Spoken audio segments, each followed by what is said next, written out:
Welcome back to part 2 of our Kinshasa Museum tour.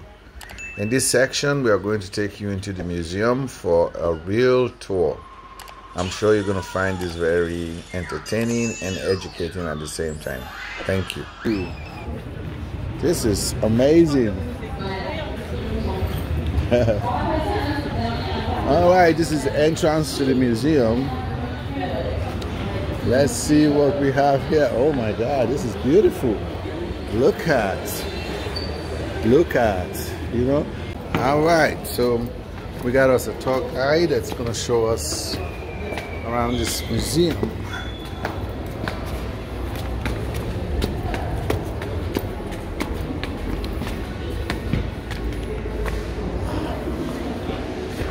Vous voyez les écrits là sur notre mine. Ok. Voilà, ce sont là nos ethnies. Vous voyez qu'on a plus de 450 000, ça a commencé là-bas jusque là. Donc, on l'a présenté sous forme de fleuve commun. Ce sont là nos ethnies. Okay. Quand vous cherchez votre ethnie, vous allez. Okay. So it's done in the shape of River Congo. But these are tributes to the people who... Oh, different villages along the Congo. Wow.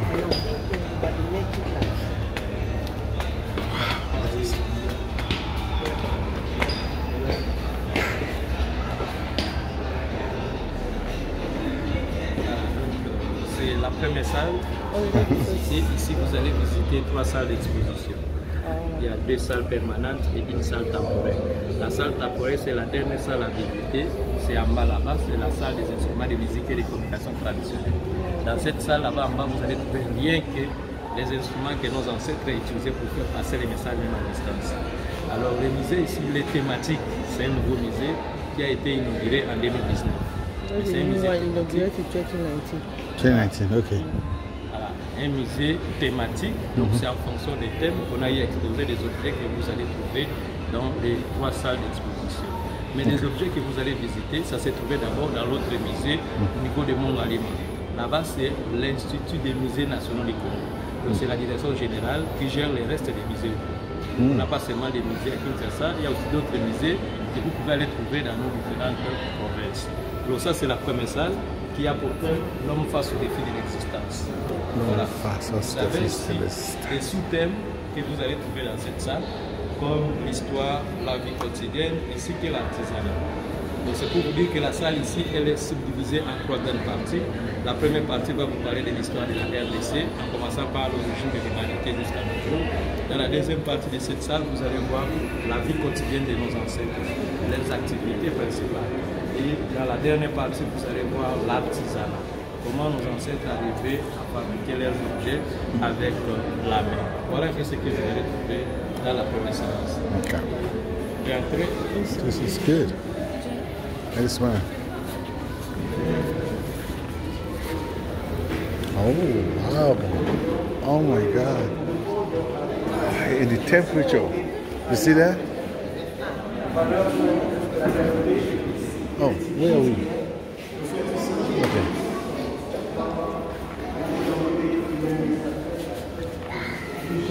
Ici, vous avez un instrument de musique et de communication traditionnelle. Ce que vous voyez là, c'était les téléphones de nos ancêtres. Les moyens de communication. Their telephone. Ça s'appelle comme cela à l'Ingala l'Okoli. How? Okay. Donc vous entendez parler de l'Okoli, c'est cet instrument. Oh, okay. Yeah, yeah. It's kind of like our talking drum in Nigeria. Okay, that's nice. Voilà. Mais c'est le problème, si c'était pour le peuple Yombe, vous pensez que Yombe, c'est dans la province de Kinshasa. Mais généralement, au village, on va les jouer lorsqu'il y avait par exemple la mort des personnes. Lorsqu'il y avait les mariages, l'intronisation des chefs, c'était à ce moment. We used to announce it to the other villages everywhere. Mais ne pouvait jouer à ça que la personne qui était initiée. Ah. Si vous n'êtes pas initié, yeah. Who knows it? Yeah. On l'a fabriqué à partir du bois. It's good. It's a tree, right? A whole tree. They just made into that. That's our telecommunication equipment back in the days. Yeah. Et ici, vous avez maintenant l'origine de l'humanité. Comment le monde a commencé, comment le monde a évolué. Selon l'histoire, l'Afrique est le berceau de l'humanité. L'Afrique nous offre les traces les plus anciennes de nos ancêtres. Donc en réalité, tout a commencé chez nous en Afrique. Vous voyez, si aujourd'hui on a 5 continents, mais d'abord il y avait un seul continent qui existait, c'était le continent d'Afrique. Donc l'Afrique a donné naissance à d'autres continents selon l'histoire. Donc en blanc, ce sont des continents. Ici, vous avez les continents d'Afrique, vous avez des flèches, c'est pour vous montrer, n'est-ce pas, les déplacements que faisaient nos ancêtres, ce qui a permis aujourd'hui qu'on puisse avoir autant de continents. Mais les premiers ancêtres qui vivaient là en Afrique, on les appelait les Australopithèques. Partout où ils passaient, ils laissaient leurs traces, n'est-ce pas, sur les vies. Et les traces de vie, c'était à travers des pierres, ce qu'on appelait les pierres taillées. C'était là les traces de vie de nos ancêtres. Non seulement c'était leurs traces de vie, mais c'était aussi leurs outils de travail. Voilà, donc ils travaillaient pendant la période de la pierre taillée, beaucoup plus avec les pierres ici comme leurs outils. Voilà. Wow. Là, c'était en photo, mais ici vous allez voir maintenant des pierres là en live comme ça. Ok. Voilà. Donc, les pierres sont là. Wow. Ici nous sommes maintenant en RDC chez nous au Congo, mais on va parler de la période de la préhistoire.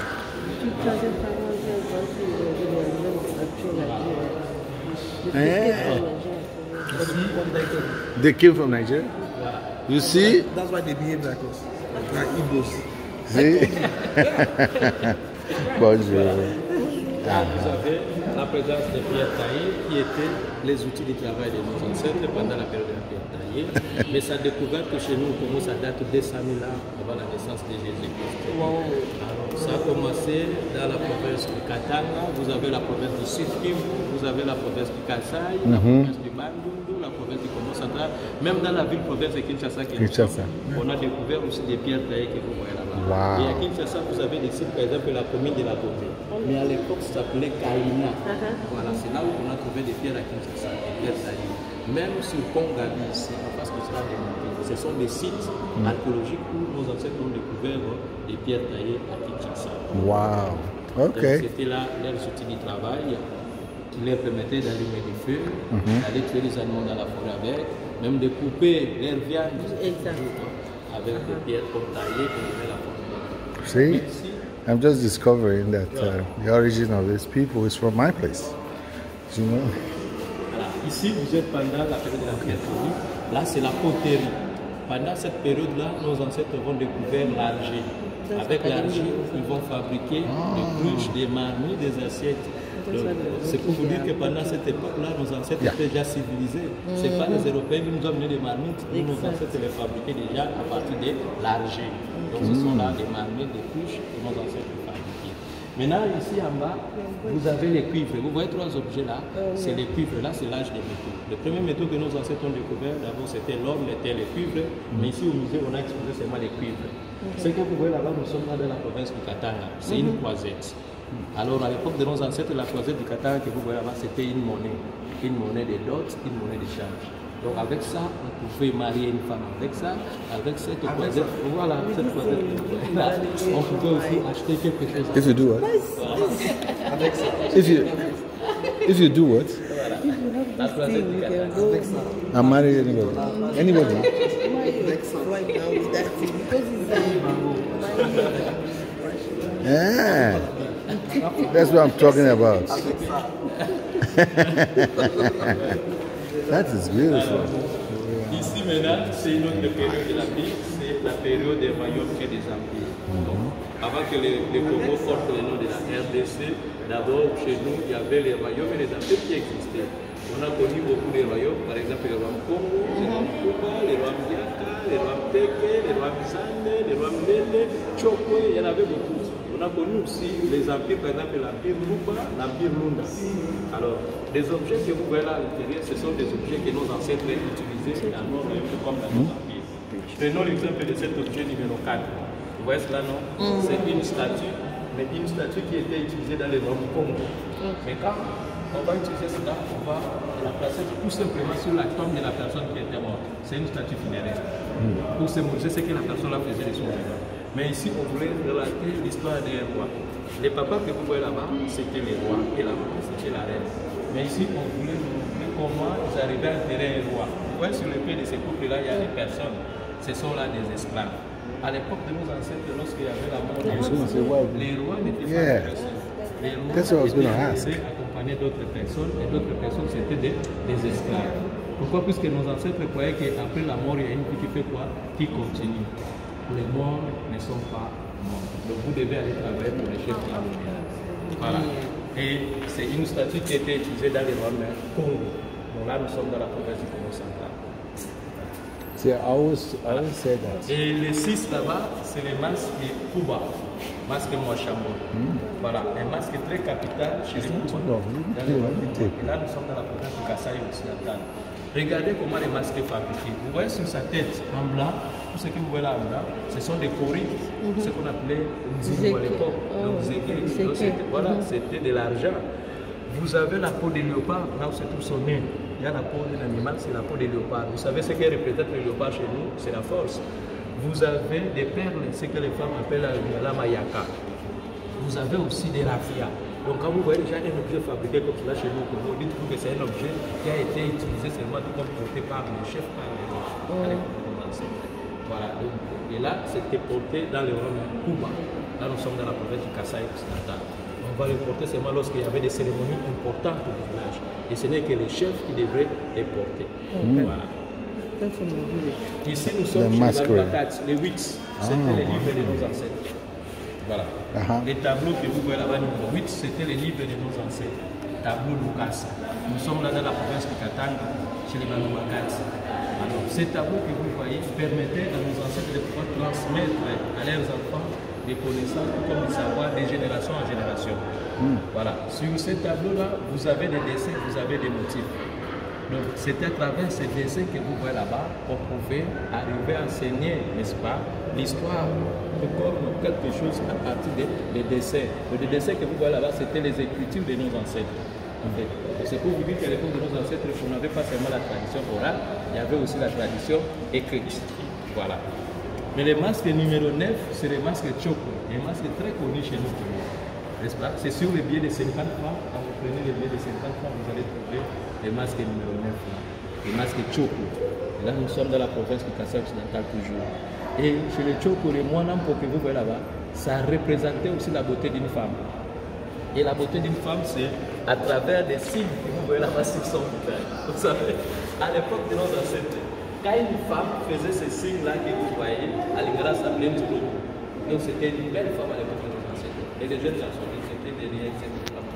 Là, c'est l'histoire de la RDC après l'indépendance. Si je pense que je n'ai pas beaucoup à commenter, vous maîtrisez l'histoire mieux que moi, l'histoire de la RDC après l'indépendance, de 1960 jusqu'au jour. Ouais, donc, les 60 que nous avons pour l'indépendance jusqu'aujourd'hui 2021, chez nous il y a eu que 5 présidents qui nous ont dirigés jusque-là. Et la toute première république, ça a commencé de 60 à 65, dirigée par le feu président Joseph Kasavubu. Alors, le premier ministre à cette époque-là, c'était Patrice Emery Lumumba. Mais entre 60 et 65, se sont passées beaucoup de choses chez nous au Congo. Donc, des bonnes choses tout comme des mauvaises choses, dans tous les domaines possibles de la vie. Mais là, on a relevé quelques mauvaises choses que nous avons connues. Hein. Donc, par exemple, des sécessions, des rébellions. Une grande sécession au niveau du Katanga avec Maurice Tchouvé, au niveau du Kasaï avec Albert Kalonji. Une grande rébellion aussi entre 60 et 65 dans la province du Bandundu avec Pierre Moudeli. Oui. Voilà. Alors, le deuxième président qui va nous diriger, c'est le feu président Joseph Mobutu, qui va prendre le pouvoir en 1965 par un coup d'État, qui va nous diriger jusqu'en 1997, va faire 32 ans au pouvoir. Mais après lui, ce sera Laurent Désiré Kabila, d'ailleurs, qui va commencer à récupérer son pouvoir province par province, va commencer dans la province de Katanga, jusqu'à arriver en 1997 à Kinshasa. Et il va nous diriger seulement pendant 3 ans. Il sera assassiné le 16 janvier 2001 et en 2001, il sera remplacé par son fils Joseph Kabila, qui va prendre le pouvoir en 2001, qui va nous diriger jusqu'en 2018. Et en 2003, on avait connu le système de 1+4. Un président qui va nous diriger, qui va diriger avec 4 vice-présidents. Mais ce système va nous amener à une transition jusqu'en 2006, où en 2006, on va organiser les élections chez nous au Congo. Et c'était Joseph Kabila qui était élu. La deuxième fois qu'on va organiser les élections, c'était en 2011. C'était Joseph Kabila qui était réélu comme président de la République. Et les dernières élections que nous avons connues au Congo, c'était en 2018. Et là, c'était Félix Antoine Tshilombo Tshisekedi qui avait remporté. qui avait gagné et il y a eu une passation pacifique entre lui et le président sortant Joseph Kabila. Mais ici en bas, vous avez des objets que les Européens venaient avec. Nous sommes ici pendant la période coloniale. Voilà. Donc tout ça, ce sont les Européens qui venaient avec. Mais c'était une manière pour les Européens de pouvoir flatter nos chefs, puisqu'on les remettait seulement entre les mains de nos dirigeants, de nos chefs de nos rois à cette époque-là. Vous voyez, nos ancêtres portaient, les chefs portaient des masques comme cela. Mais regardez maintenant, à l'arrivée des Européens, les masques que les chefs vont commencer à porter. Ça, c'est les casques, n'est-ce pas? Vous avez l'épée, vous avez cette arme là-bas. Mais là, nous sommes chez les peuples Ndibou. Les Bandibou, c'est dans la province du Congo central qu'on peut les trouver. Voilà. Pupundibou. Pupula. Les noms, c'était par rapport au son qui sortait. Vous voyez, on mettait de la poudre. Quand on tirait, il y avait des sons qui sortaient, ça faisait Poupou. Et c'est comme cela que les peuples Ndibou vont les baptiser, les noms de Poupou, Ndibou. The way the gun sounds, Poupou. So they now give it that name, Poupou Ndibou. Voilà, et ici vous avez des pièces de monnaie palata. Une monnaie qui servait sur the money. Voilà, de payer l'impôt avec pendant la période. Ok. Comment ils vivaient à travers ces activités ici. Par exemple, l'agriculture, la pêche, la chasse, c'était là leurs activités principales. Alors, pour faire l'agriculture, ils devraient avoir aussi les outils que vous voyez ici. Ce sont les outils de nos ancêtres. Voilà. Là, les 5, c'est la houe. Mais à Lingala, ça porte le nom de notre pays, Congo. Voilà. Donc, c'est cet instrument-là. C'est pour labourer la terre avec, cultiver les maniocs, les maïs, beaucoup de choses. Mais ici, vous avez un gros panier chez les Yaka. Ces paniers ici, ça restait souvent à la maison. Donc, tout ce que vous allez gagner en forêt, vous allez les mettre là-bas. Voilà, c'est fabriqué à partir des fibres végétales. D'autres paniers, par exemple les bois, les haies, ça leur permettait de pouvoir transporter leurs marchandises, ce qu'ils trouvaient là en forêt. Vous pouvez les mettre dans des paniers pareils pour les transporter. Voilà. Donc là, ce sont les outils, quelques outils que nos ancêtres utilisaient pour faire l'agriculture. Ici maintenant, c'est la chasse. Voilà. Et la chasse, à l'époque de nos ancêtres, ce n'était pas pareil comme aujourd'hui. Hein. Ouais, aujourd'hui, quand vous partez au village, maintenant, c'est presque chaque jour que vous allez remarquer que les chasseurs sont en forêt en train de faire la chasse. Mais à l'époque de nos ancêtres, il y avait des périodes, il y avait des interdits. Par exemple, on demandait, les chefs demandaient aux chasseurs de ne pas tuer n'importe quel animal en forêt. Donc les chasseurs tuaient seulement des mâles, les femelles, vous ne les tuez pas. Quand vous tuez une femelle, vous avez des problèmes avec les chefs au village. On ne tuait pas des petits. Quand vous tuez des petits, vous avez des problèmes avec les chefs au village. N'est-ce pas? Donc, on faisait cela pour que ces animaux-là puissent faire ce que nous appelons la reproduction. N'est-ce pas? Voilà. Mais pour faire maintenant la chasse, vous devez aussi utiliser les outils que vous voyez là-bas. Par exemple, ici, nous sommes chez le peuple Mongo à l'Équateur. Vous avez les filets. Et cette là-bas, c'est des filets. Alors, ces filets-là, c'était un piège pour attraper des animaux dans la forêt. Voilà. Vous avez notre piège, par exemple, les 6, les 4 et les 2. Ce sont des nasses, n'est-ce pas? Des pièges que les chasseurs utilisaient en forêt pour attraper des petits rongeurs. Par exemple, les rats. Puisqu'au village, on mange des rats. Je pense que même à Kinshasa. Voilà. Vous avez l'arc. Vous avez l'arbalète, c'est l'objet numéro 10, c'est pour avoir la précision. Vous avez cartouchière, l'objet numéro 12, quelque chose que les chasseurs portaient à la hanche pour garder des cartouches, n'est-ce pas? Voilà. Mais les trois là-bas, vous avez les grenouilles. Puisque pendant la chasse, à l'époque de nos ancêtres, même jusqu'à aujourd'hui, il y a la participation des chiens. Maintenant, pendant la chasse, on va faire porter les chiens, cet objet-là, les grenouilles. Mais à l'intérieur de ces grenouilles, il y a une cloche. On va faire porter les chiens autour comme ça. Quand les chiens vont commencer à courir pendant la chasse, là, ça va commencer à faire des bruits. Et ces bruits-là, c'était une manière de dire à ces animaux-là en forêt que, attention, maintenant là, il y a un danger. Les animaux vont commencer maintenant à fuir en désordre, sans le savoir qu'ils sont déjà piégés par les filets. Sinon, maintenant, ça fait à partir des filets. On pouvait aussi repérer là où partent les chiens même en distance, à partir toujours des grenouilles qui sont des grenouilles. C'est comme ça que nos ancêtres faisaient la chasse. Alors, de l'autre côté, c'est la pêche. Vous avez là des nasses, qui sont des pièges que les pêcheurs utilisaient à l'époque de nos ancêtres dans l'eau pour attraper des poissons.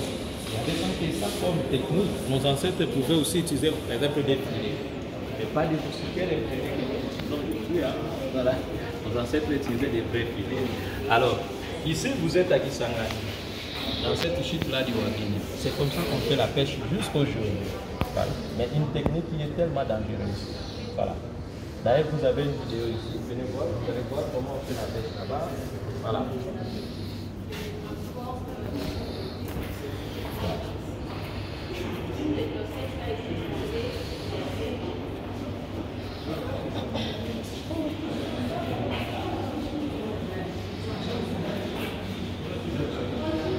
Comment on jette des nasses là. Mais l'eau là-bas est rapide. Il faut être très fort. Jusqu'aujourd'hui, c'est comme ça qu'on fait la pêche. D'ailleurs, là, vous êtes à l'équateur, vous avez la pirogue. Une maison que vous pouvez aller trouver au village. Mais à l'intérieur de cette maison, vous avez aussi des chaises. Là, c'est des chaises de là, vous avez la pirogue. Cette chaise-là, ce n'est que les chefs qui pouvaient s'asseoir sur cette chaise-là. C'est la d'eau. Vous êtes là à l'équateur, c'est les peuples monsons. D'ailleurs, au milieu, là, vous voyez des pièces que vous voyez là-bas, ce sont des pièces de monnaie palata. C'est pour vous dire que c'était une chaise qui était extraordinaire. Voilà. Vous avez notre chaise qui était ordinaire ici, qu'on pouvait trouver dans n'importe quelle maison au village. Même à Kinshasa, il y avait des chaises pareilles. Les 11, c'est les gabas. C'est comme un tabouret, c'est comme des tabourets que vous voyez de l'autre côté. Voilà. Voilà. Je ne sais pas si vous connaissez les jeux là. Numéro 4, c'est les jeux Ngola. Voilà. Ici, vous avez les récipients que nos ancêtres utilisaient beaucoup plus pour garder de l'eau. Ça sont des couches. Mais quand on vous donne de l'eau qui sortait là-bas, c'est comme si ça sortait du frigo. Voilà. Vous avez les portes là-bas. Et là, les 30, c'est une calebasse pour garder les vins de palme. Voilà.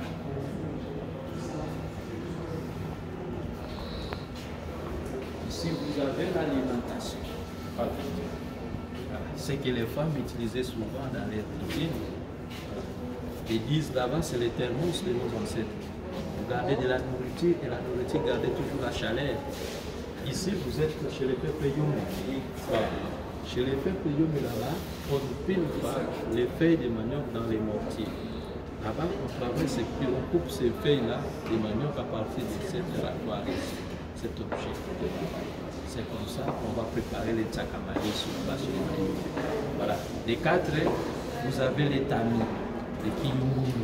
Tamisé du foufou et là-bas, les 1 et les 2, ce sont là les assiettes de nos ancêtres. Voilà. Voilà. Retournez voir le temps de repos de nos ancêtres. Les objets que nos ancêtres utilisaient beaucoup plus pendant leur temps de repos. Les appuis-têtes, appui d'eau, appui-coude. Le 24 là-bas, c'est l'appui-tête. Là-bas, généralement, c'était les couples qui pouvaient appuyer leur tête pendant le temps de repos. Ici, vous allez voir comment nos ancêtres s'habillaient. Les deux là-bas, c'est les babouches que portaient nos ancêtres. Les seins, c'est une ceinture dans la province du Kataï, c'est du Kasaï, ceinture au Salampasso. Donc une ceinture qu'on portait à la hache pour danser les mouaches. Voilà. Ici, vous avez les écorces d'arbres, les habits du peuple pygmée. Ils portaient souvent, comment nos ancêtres arrivaient à fabriquer leurs objets avec la main. Donc là, ce sont des sacs qu'on fabrique à partir de la main. Voilà. Les 1 et 2, ce sont des thermos. Là, vous êtes chez les peuples pédés. Voilà. Et ça garde aussi la chaleur de ces aliments-là, comme la là. Vous avez une poêle portée seulement par le chef, par le militaire. Et les nez ici, c'est une récupérance.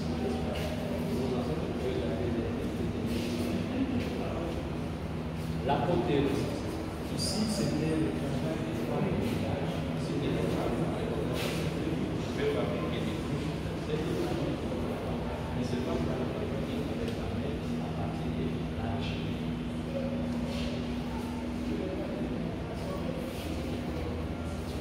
Vous avez ici la métallurgie. La métallurgie, c'était un travail sacré à l'époque, réservé uniquement pour les hommes. Mais ils pouvaient aussi fabriquer des objets pareils à l'époque de nos ancêtres. Ce n'était pas n'importe quel homme privé. Quand ça va chauffer là-bas, on va les faire chauffer avec cet objet, on le place sur la coupe, on prend le marteau, on commence à taper pour donner la forme et l'objet pour le fabriquer. À fabriquer un bouclier, c'est comme un antivol. Dans certaines problèmes, on a la forme de se protéger contre qui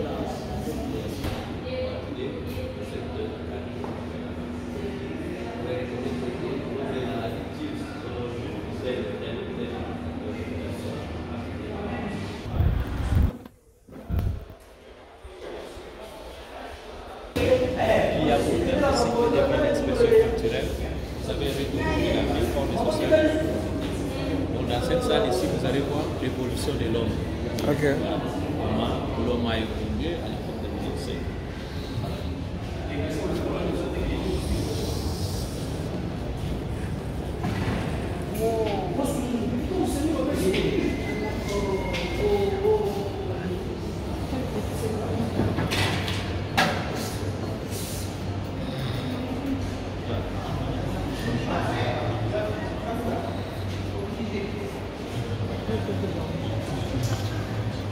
Caméra. Ok. Voilà. Donc là déjà, vous voyez l'évolution de l'homme. On va d'abord le faire jusqu'à ce que vous allez voir la suite et l'autre côté quand vous allez passer. Ici maintenant, c'est la première étape de la vie à l'époque de nos ancêtres. Donc puisqu'aujourd'hui c'est les femmes et l'accouchement, donc c'est la maternité. Et ici, nous parlons de la maternité ancestrale, la maternité à l'époque de nos ancêtres, qui est symbolisée ici à travers les femmes que vous voyez là-bas qui portent un bébé. Alors ici, on ne va pas comparer la maternité d'hier et celle d'aujourd'hui, hein. On va parler beaucoup plus des statuts que vous voyez là-bas. Alors, la femme numéro 1 que vous voyez là-bas, quand nous sommes dans la province de Kasaï occidentale, elle représentait la première femme du roi. Elle tient un outil de travail, elle porte son bébé. C'est pour dire que même si je suis la femme du roi, je dois travailler. Et quand vous regardez de la couleur que la femme a utilisée, c'est pas sa couleur de sa peau, c'est un produit que la femme a utilisé. Et ce produit-là, c'est ce qu'on appelait Ngola. Ngola, c'est un produit que les femmes utilisaient souvent en sortant de la maternité. Et ça soigne la peau de la maman, de ce qu'elle est son bébé, mais aussi c'est un message que la femme voulait transmettre à son mari pour lui dire que, attention, je viens fraîchement de la maternité. Voilà. Là, c'est l'intagi, une statue qu'on plaçait sur la forme de la main qui était morte pendant l'accouchement. C'est pour la maternité. Au début, nous sommes là dans la province Congo-Central. Maintenant, ici, vous avez des monnaies et d'autres. Les deux ici, là-bas, sont des boîtes pour servir des carottes et tout, des molles. Mais ici, vous avez, n'est-ce pas, des monnaies et d'autres à l'époque de nos ancêtres. Pour avoir cette femme-là, à l'époque de nos ancêtres, on donnait aussi la dot. Mais alors qu'à l'époque de nos ancêtres, la dot, c'était seulement des symboles. C'est pas comme aujourd'hui où on a exagéré. On demande même la voiture, on demande même les écrans, la télévision 52 pouces. On indique même la qualité. Ici maintenant, vous avez la face à l'âge de l'adulte. Donc ici maintenant, c'était l'état d'initiation. C'était une école à l'époque de nos ancêtres. C'est là où les jeunes garçons, on les apprenait en forêt. Et pendant cette initiation-là en forêt, vous avez aussi des masques pareils. Donc ces masques que vous voyez là-bas, ce sont des masques que ces jeunes garçons-là devraient porter pendant leur initiation en forêt. L'initiation, c'était l'apprentissage des métiers, n'est-ce pas? On apprenait aux jeunes garçons comment faire la chasse, comment faire la pêche, comment vivre avec votre femme à la maison. Donc c'était dans tous les domaines possibles de la vie pour les former. Voilà, mais jusqu'aujourd'hui, dans certains pays, ça continue. Par exemple, chez les PD, ça sera l'année prochaine. Yaka qui sortait au village seulement lorsqu'il y avait l'intronisation comme l'investiture du chef ou encore lorsqu'il y avait la mort d'un chef, d'un roi au village. C'est à ce moment que vous allez voir la présence de ces masques-là au village.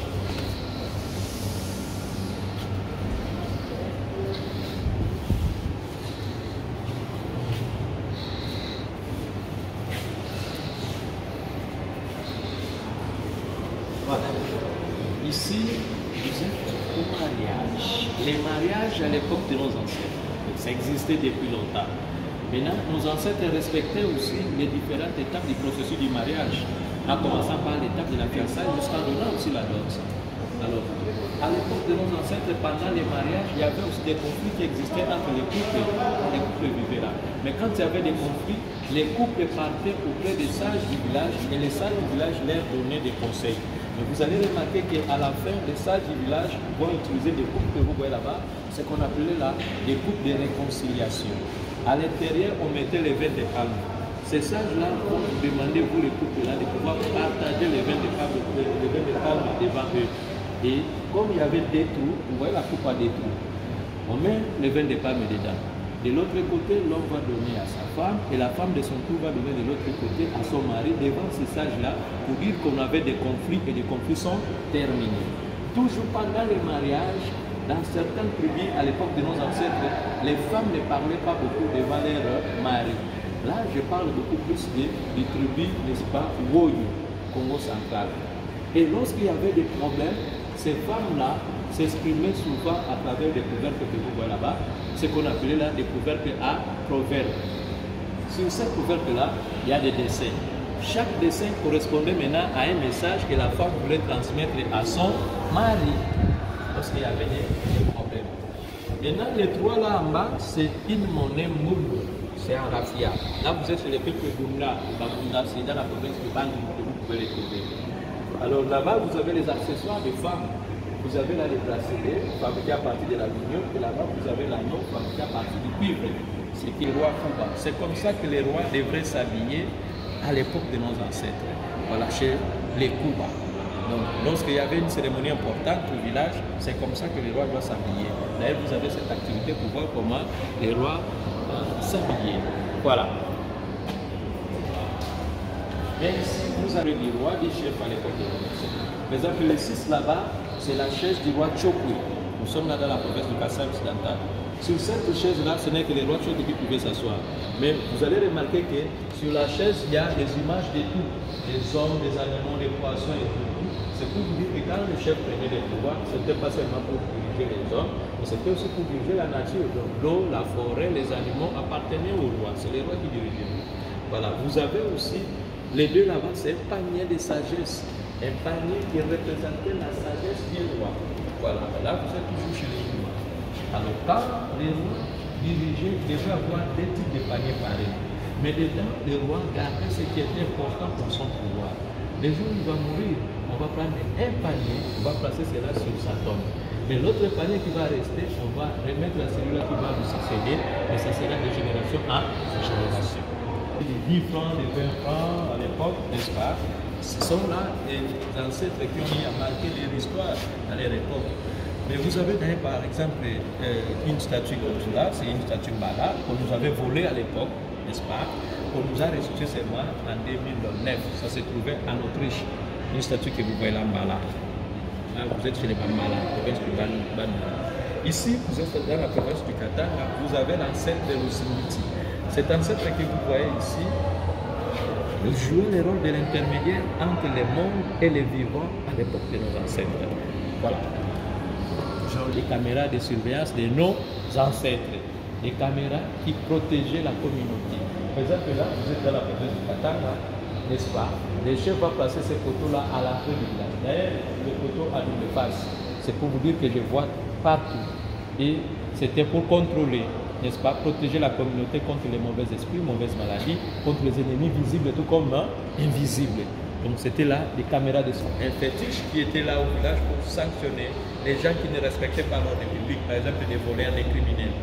Je donne un exemple. On vous a volé votre cache-nez, vous cherchez, il n'y a personne qui vous restitue. Vous allez venir ici pour poser votre problème. Mais vous n'allez pas poser votre problème directement chez le fétiche là. Il y a un guérisseur. Le guérisseur, c'est les Nganga qui nous appelons aujourd'hui. Les Nganga est à côté, vous posez votre problème. Les Nganga va vous lever cette trou-là. Il va vous envoyer là-bas et chercher n'importe quelle place du corps de ces fétiches là. Vous allez piquer votre peau. Mais avant de piquer, vous devez prononcer des paroles qui vont sanctionner les voleurs. Quand vous prononcez des paroles, vous piquez du coup, n'importe où.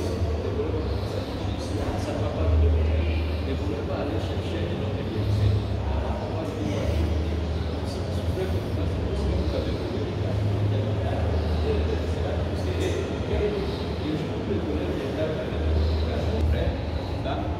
Vous voyez, le christianisme véhiculer leur culture. Hein, pour la base, comme ça, ils sont va utiliser christianisme. Voilà. Alors, les loyaux, tu vas dans la vie d'ailleurs, ça par rapport au christianisme, mais c'est là où nous avons connu beaucoup de problèmes chez nous. C'était sur le contact avec les Européens. Donc, les premiers Européens qui sont arrivés chez nous, pour nous, c'était des Portugais. Et ce que vous voyez là-bas, c'est la première église catholique que les Portugais vont construire dans la province du Congo-Central, c'est qu'on appelait Bata Kourousi, n'est-ce pas? Voilà. Et là-bas, c'est la croyance ancestrale. Comment nos ancêtres priaient? Ils priaient devant des statues qui représentaient leurs ancêtres, mais nos ancêtres savaient que Dieu existait. Voilà. Donc, là, c'est déjà quand les Portugais sont arrivés chez nous, Congo, c'est que nous avons c'est qu'on priait avec et tout. Voilà. Et aussi à cet instrument le coller pour annoncer les messages. Et on va jouer avec des maillots ici, c'est à travers ça que vous avez des sons. Voilà.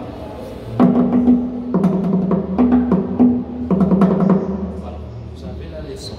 C'est pour dire que vous êtes maintenant là au musée, les sons que vous avez entendus. Regardez comment ils arrivaient à enterrer les rois. Ce que vous voyez là-bas, c'est un cercueil. Mais un cercueil qui a la forme d'une personne. Voilà. Ça s'appelle comme cela en français les sarcophages. Nous sommes dans l'Équateur. C'est comme ça qu'on enterrait les rois à l'époque de nos ancêtres. C'est comme aussi en Égypte. En Égypte, les pharaons, on les enterrait toujours dans des sarcophages. Les sarcophages ont toujours la forme d'une personne. N'est-ce pas? C'est comme ça qu'on enterrait les chefs à l'époque de nos ancêtres. Voilà. Donc, ici, dans ce cercueil, ici, ce n'est que les rois, les chefs qui devraient être enterrés. Mais les chefs sont toujours enterrés pendant la nuit. Jusqu'aujourd'hui, les chefs coutumiers les enterrent toujours pendant la nuit. Voilà. Ici, toujours à l'Équateur, chez les peuples noirs, vous avez notre cercueil, mais cette fois-là, c'est un cercueil ordinaire. Ici, c'est tout le monde. Nous sommes dit, par contre, pour les Arabes, voilà. Et ici, les nefs ici, c'est une statue momie. Une statue qu'on plaçait au carrefour des chemins. Ici, quand vous venez Koutani, à vous placer mon image pour fixer les lignes. Voilà. Par exemple, on va faire ceux qui n'aillent à côté ici à la carte. Voilà. C'est un carrefour à chemin. Mais il y a un jouer rôle intermédiaire entre les morts et les vivants. Pour on va dire, bon, il y a des malades, on se peut tout ce qu'il y a, vous êtes toujours en contact avec eux, et tout, puisque nos ancêtres croyaient qu'après la mort, il y a une qui fait quoi? Qui continue. Voilà. Chez les peuples royaux, c'est moi ce que vous voyez là-bas. Nos ancêtres l'avaient fabriqué à partir des feuilles de banane. Mais mon papola, mon chef papola, on a gâté un boca, à jouer rôle à la police. Rôle n'a eu les amis, ceux qui ont continué à Katiwana, oui, ils sont des gens qui gagnent la police. Ceux qui ont continué, à ta mission, tout le monde va être mais ils sont dans hier, ils ont des secondes de Catalika. Il y a évité que ils ont des Catalika. Vous avez évité qu'ils ont des Catalika. On peut sa raison, on peut pas la donner la raison. On sait que vous voyez, vous devant le chef, au temps, il dit ah, au moins ça n'a pas l'air de vous n'a pas l'air de vous n'a pas quoi ça net des fois pas de masmaya masqué. Mais on masque voilà.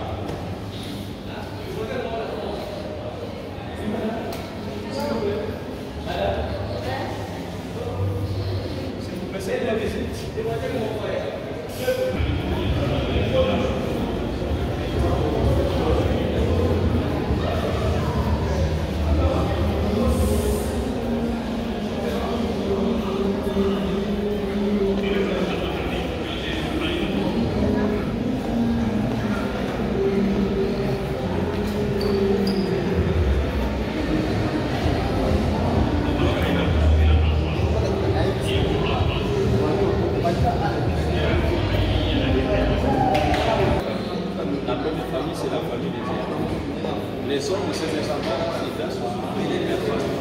Parmi ces instruments, vous avez des sifflets, là sont des sifflets, vous avez la flûte, vous avez des cordes et vous avez une trompette là-bas. Voilà. Donc là, c'était beaucoup plus des instruments pour la communication. Et la deuxième famille, c'est la famille des cordophones. Ici, les sons de ces instruments, c'est grâce aux vibrations des cordes, n'est-ce pas? Ce sont là des guitares de nos ancêtres. C'est que le coup m'avait utilisé avant. Voilà. Et ici, vous avez les instruments de percussion. Là sont des tam-tams de nos ancêtres. N'est-ce pas? Voilà.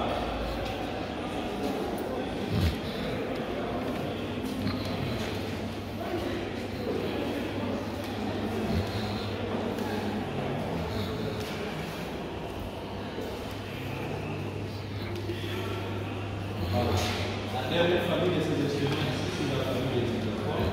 Les sons de ces instruments, c'est là qui parlent de l'instrument. Mais pendant ces instruments, vous avez, n'est-ce pas, l'ikébé. C'est avec les doigts comme ça que vous avez les sons. Généralement, c'était utilisé, n'est-ce pas, au cours royal pour faire plaisir au roi. Voilà. Vous avez, n'est-ce pas, là, des locolés. Les petits locolés, il y avait plusieurs formes de locolés. Vous avez là le locomé chez les peuples tétés là. Oui, oui. Voilà. Alors là, vous avez, n'est-ce pas, les xylophones ancêtres des pianos. Voilà. Voilà. Là sont les accessoires des femmes pour danser avec. Et les femmes portent à la hanche.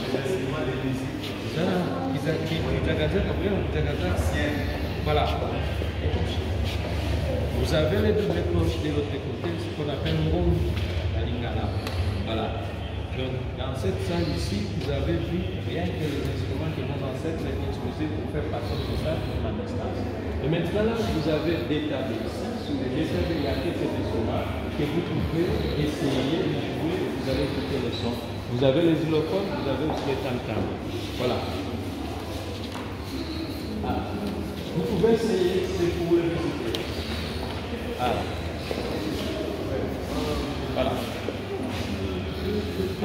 Voilà. Je pense que c'est terminé. Allez, maintenant. Essayez de jouer, vous devez taper. Taper.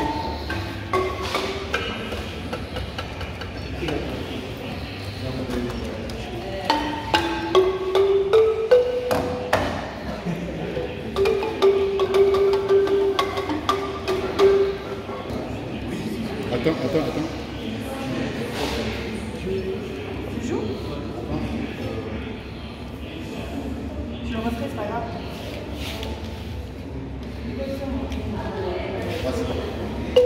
Ah ouais.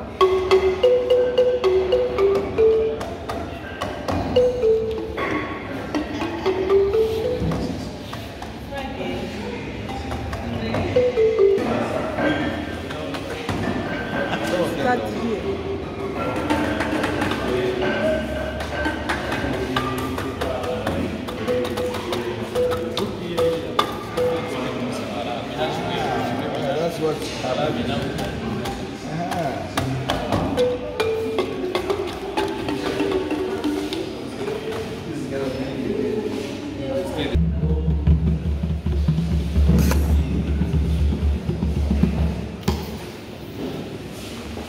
Yeah.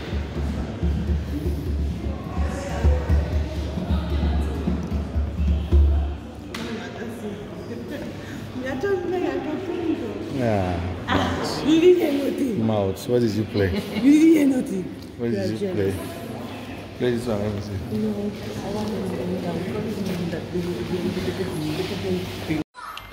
This brings us to the end of the museum tour. Once again, I'd like to thank you for keeping with us and helping us to grow our channel. We need more subscription, and we thank you. God bless you.